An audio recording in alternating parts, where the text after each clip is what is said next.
Hey guys, what is up? What's going on, everybody? This is Little Pickers, and welcome back to Sparking Zero. It's actually been quite a while since I actually recorded a video of me just talking and doing commentary. I am working on something a little bit different. I haven't completely dropped the Sparking Zero content. I'm just having a little fun with some ideas that I've had for a while.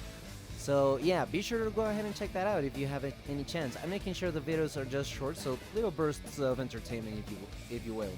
But anyway, what we wanted to talk about today was all of the big news that came out regarding Sparking Zero. We've gotten confirmation on what the next DLC is gonna be. Downside is it's gonna be a while before we get it, but it's very exciting to me personally, considering all of the wild new characters that they're gonna be including. Or well, I say that as if I didn't already play DT3. But it's still fun to see them here. Anyway, so yeah, as you can see, what I wanted to do today specifically was have a little fun with Mission 100. Now, I already did some recording, but sadly that footage kinda got messed up. So yeah, I don't know, man. I really need to think of some system. But in spite of that, I still did want to come here and record a couple more fights. I'm gonna be aiming to have all of these in Z rank, though allegedly from what I've seen so far it doesn't seem like it's that difficult for you to get it. I even tried some of these missions that I already did on another profile with just one character, and I was still able to get the Z rank. So yeah, we're gonna see just how challenging this thing is gonna be, because that's actually what I was expecting, or what I was really excited about. So if you're not familiar with it, I'll quickly go over it. Mission 100, what made it so different from the other fights, apart from the fact that you get a rank, is that you would fight against different themed teams, and you'll get different restrictions around it. So for example, here we have to do a DP battle, but this is actually very kind, and they're letting you cap out at 20 points. So you could essentially just have four characters that are worth 5 DP. You have here this Goku, Vegeta, you have the androids. Dude, these guys alone, you already have a lot going for you.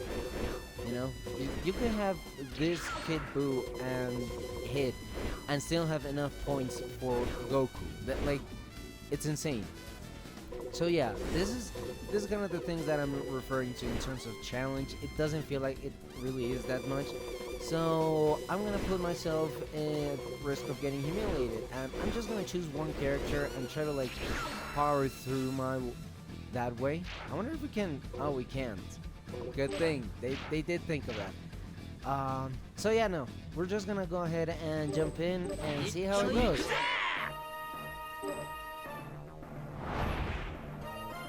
I also wanted to talk about the whole DLC announcement, like really share my thoughts on it, because I already took a look at Don Colio's video. He does bring up a couple of really good points, and I mentioned this because I don't like that they're good points.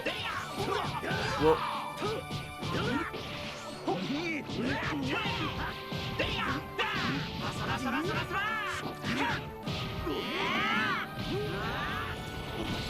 whoa.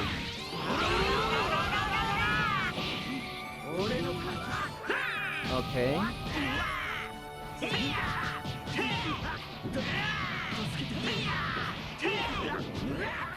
There we go. Okay, that's the first one. Now, I do want to speed things up a little bit, so we're gonna go... Well, that looked a little bit weird, that transition. We're gonna charge key.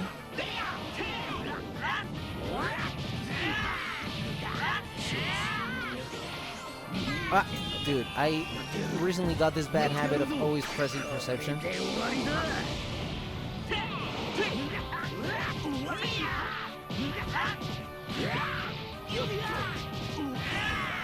Whoa! Oh, that would have been ugly, buddy. Oh, bye-bye. See what I mean? It's not that challenging, or I don't think it is. I think anybody with enough understanding of the game mechanics can do fairly well here.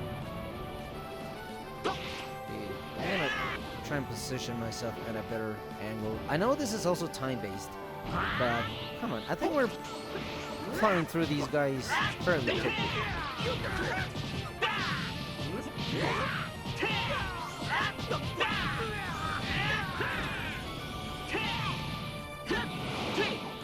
Oh.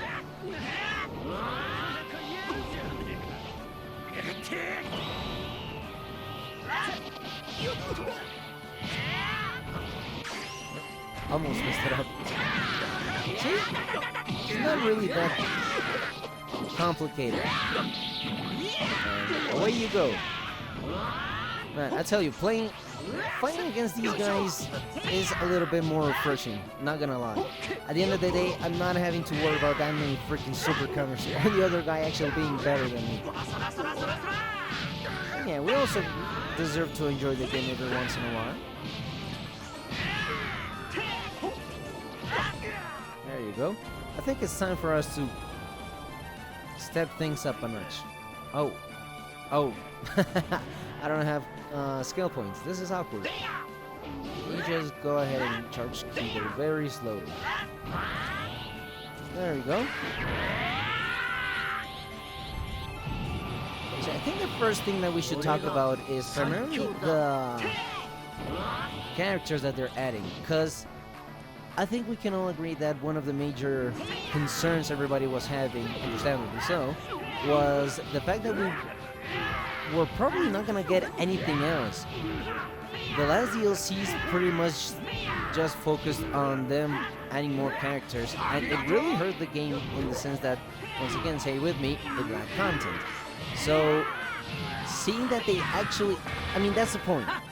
It feels like they actually listened. So, to me, that's one of the biggest highlights of the entire thing, because the trailer literally showed everything everybody has been saying in every single video about the subject. Add stages, add more customs, make it more customizable, you know? So many things that everybody was being so very vocal about, and they did get added in this new DLC. Now, again, like I mentioned earlier, the kind of downside is that that's only gonna be coming up until like June. Like, that's more or less the projected date. Hopefully there's no delays like last time. Whoa. But nevertheless, I think it is very nice that we still have the opportunity to really live in an era where Budokai Tenkaichi, or the closest thing that we have to it, officially speaking, is actually getting the kind of support that other modern games have gained, like Xenoverse and Fighters. Even Fighters, that game came out when, like 2021, 2020? It's an old game. And there you go, Z-Rank. See? Not that difficult. You guys can do it. Anybody can do it. Turn to mission 100. Anywho, going back to the DLC, I'm gonna go. I thought of doing here like the fusion thing and stuff. Yeah, let's just keep having fun here while we try to ace every single one, of course. So going back to the DLC, another thing that will, additionally, the costumes. One thing I'm hoping is not the case is that the supers are tied to the costumes. Kind of like with what happened with... It's probably going to be the case because that's how it is with Goku Mini from Daima. So it really... I hope not. I'm very optimistic because we did get the whole Gohan transformation, the Gohan Bojack outfit. Because I know I'm not the only one who was... Oh, he bounced it back. I know I'm not the only one who was yearning for that costume. Like, it freaking sucked that we didn't have it. Especially when people found out that it was actually included in the game files. Like, Bandai, what the hell? It was in your power this entire time. But we finally got it, which is the nice thing. And I bring this whole customizable supers. I bring this subject up, and I hope they actually make it viable. Dude!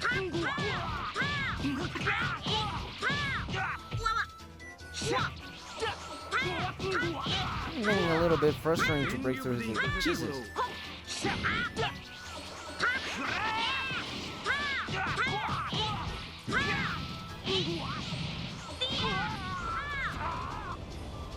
You know what?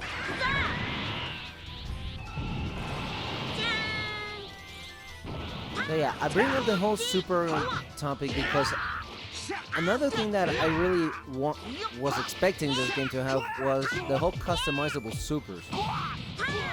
Like, imagine if you could change Goten or Piccolo's ultimate, you know, to another move that they have. I was actually rewatching Dragon Ball Z recently, specifically the Buu saga, and sorry, my mouth, sorry.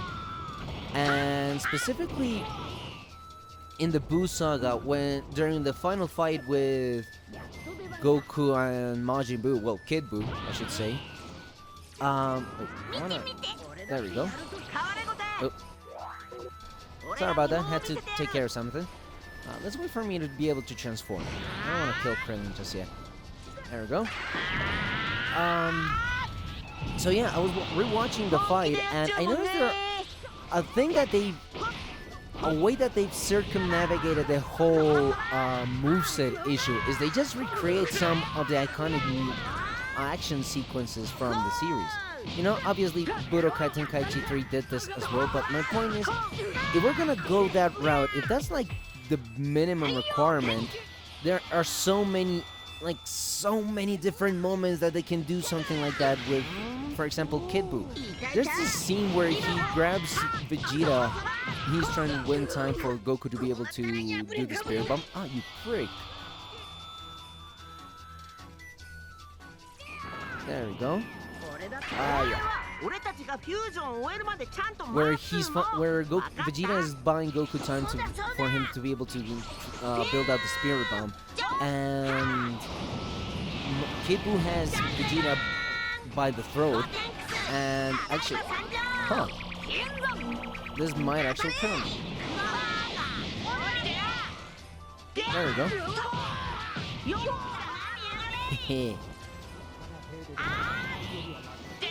Where Kid Buu is electrocuting Vegeta, and I thought to myself, like, hey, that could have been a fun grab that they gave him, or maybe like a rush, you know, like a command grab or something, you know, similar to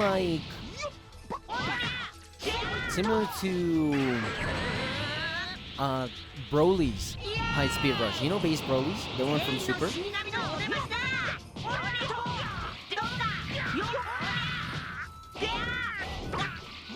I was trying to do the rolling hammer.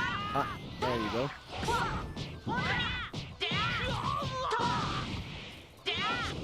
Oh man, you're getting decimated, Vegeta. I'm sorry. Ooh, he's finishing this with style. Anyway, so yeah, I was thinking like they could perhaps give Kid Buu a command like move similar like that, paying homage to that scene, like to the reference that Kid Buu can apparently electrocute you as well. There's so many options that they have, and they can use them as DLCs or I don't know, free downloadable content. So many different things. I've seen modders do some really insane inclusions and animations here with what they have. I think some even import specific animations on their own. It's really, I'm not trying to downgrade or anything. I'm just saying that it's something that can be done. And once again, if that's the criteria, guys, we have so much freaking content available here. So many different characters could have so many different move variations. And just imagine how much more refreshing that would make the game feel. Like, for example, Goku's Meteor. I'm gonna use him actually. Early Z? Goku from Early Z. He doesn't have the Meteor Rush. Dude, that was one of the coolest animation sequences ever. See, he doesn't have it. They could give him something like that, and you already have like the mold from the original Budokai Tenkaichi 3 games, so why not include it? There's so many things that I feel are being slept on. But yeah, I wanted to actually talk about the good things about the DLC, not complain about it. My point is, long story short, there's still a lot of things that they can they can do to help bring the game back, like make it gain a little bit more notoriety. Because earlier I mentioned that Don Cooley was talking about some of the reasons why he considered that, like, he brought up the good, the bad, and the horrible, I think is what he said. And one of the points that he brought in those two latter sections was that Sparking Zero has not had a very good track record so far. Like, as I mentioned earlier, we had to wait 5 months between DLC Pack 1 and 2, and it was another 4 months for DLC Pack 3 after the second one came out. Now we already have to wait 6 months for this, and the only thing that we got is Mission 100 here to just sort of grind it out. And to me, the replayability value of this lied in trying to ace all of the missions in Z rank. In Budokai Tenkaichi 3, I sort of got it was a lot harder, and with the inclusion of I'm just here yapping, and with the inclusion of the new ultra difficulty that they added, it's like, why not? Maybe it will be a lot more challenging. Maybe it will be worthwhile. And so far, it's not like I'm complaining. I'm having fun. I'm enjoying this. It's just that, yeah, I don't know. We're not getting much content still. Think of it like if this were a resource situation. We got very scarce resources, like already. What? It's been like 4 months ago already, and we just got enough food ration for I don't know how long this whole experience is gonna last. You know, like how many more missions will they be adding, or how quick can you unlock them? And yeah, just let's see how long it takes for us to actually ace all of these missions. Because however long that is pretty much however much we're gonna have new content to enjoy in the meantime. I don't know if I'm making myself clear there. I feel like I'm not. Oh, on the bright side, I'm beating Krillin's ass. There you go, see? Okay, bye-bye.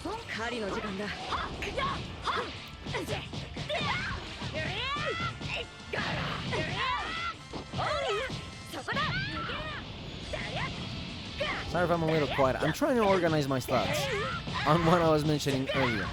My point in all of this being is that we are getting new content, and we're happy about that. I'm pretty sure nobody's complaining.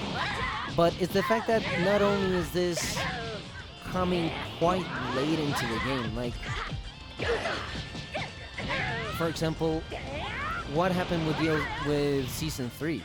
A lot of people are complaining about the fact that there was no patches, just like the rank reset, and that was pretty much it. The only thing that we got. And yeah, online is still needs a lot of catering to, because the whole lag situation, the whole bug situation, you know, all of those inconsistencies, they're real, man. Like, real. I've experienced them. I'm not gonna just justify my losses with that, but wait. There we go. Oh, I didn't have to. Enough. Come on, bring it on, you old man. Oh, he brought it on. But my point is that, well, we do need some help with, well, not help, but we need we need the devs to help us out more on the whole issue with how the game's online experiences, because there are still patches that need to get taken care of. And Don Kulu summarized it pretty much well, like very well. It's not a matter of what they're doing or not, because we're happy that they're listening to us. We're happy that the announcements that they're making do reflect that they're paying attention to what we're so desperately pleading for. But it's the fact that it also feels that there's a minimum effort. Like, why did it take us so long for you guys to do this? You know, what exactly are the conditions? Under what conditions are you operating with this game that you really can't be pushing out that much content for it? Yay! How do I put this?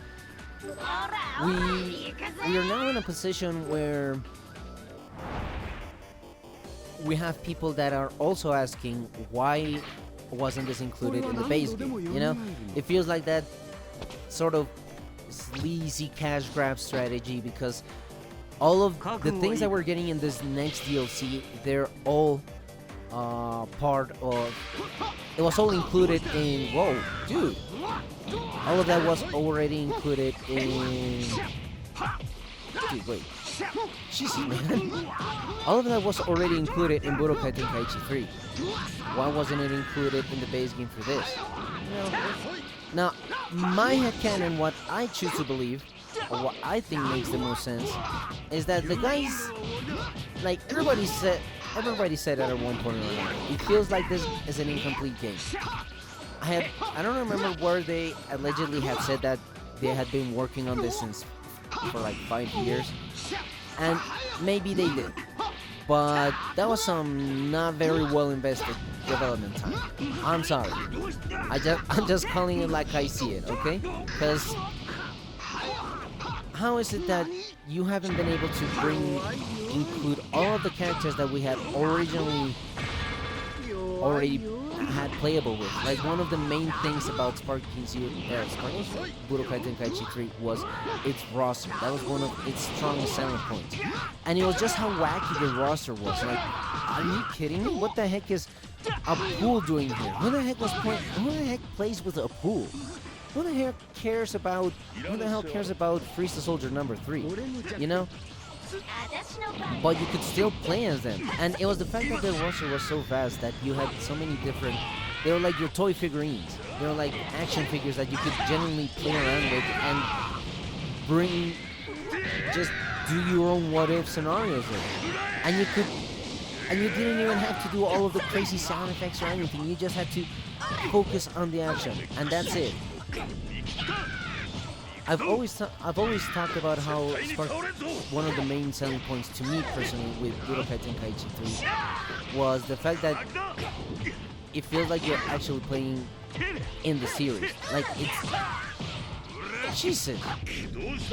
Dude, this guy's intense. Jesus, man.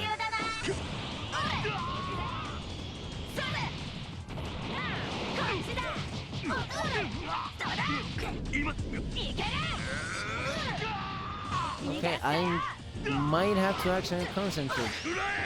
Oh, that's not her.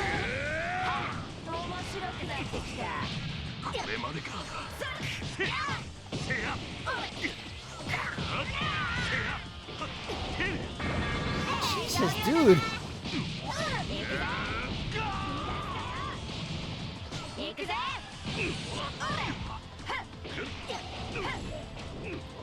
Holy macaroni, that was intense. Anywho,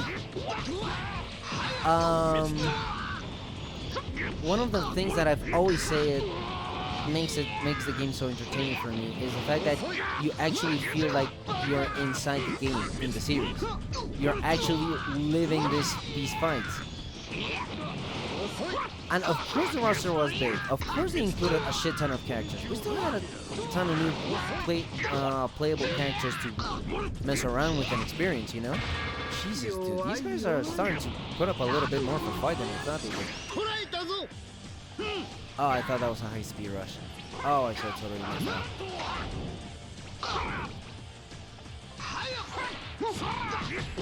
Anywho. But it was at the expense of not including a lot of fan favorites. I mean, sorry not to be a hater, but I did not know there were so many people that passionate about Android 7, Super Android 7. Jesus, dude. Super Android 17. Okay.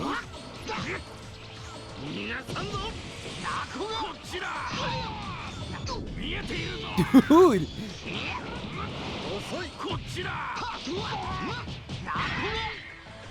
Okay, let's see what rank I get. Is this gonna be the first time I have to repeat a mission? Okay, come on, show me what rank we got. S rank. Still a bit generous if you ask me, but okay. So we need to step up our game here.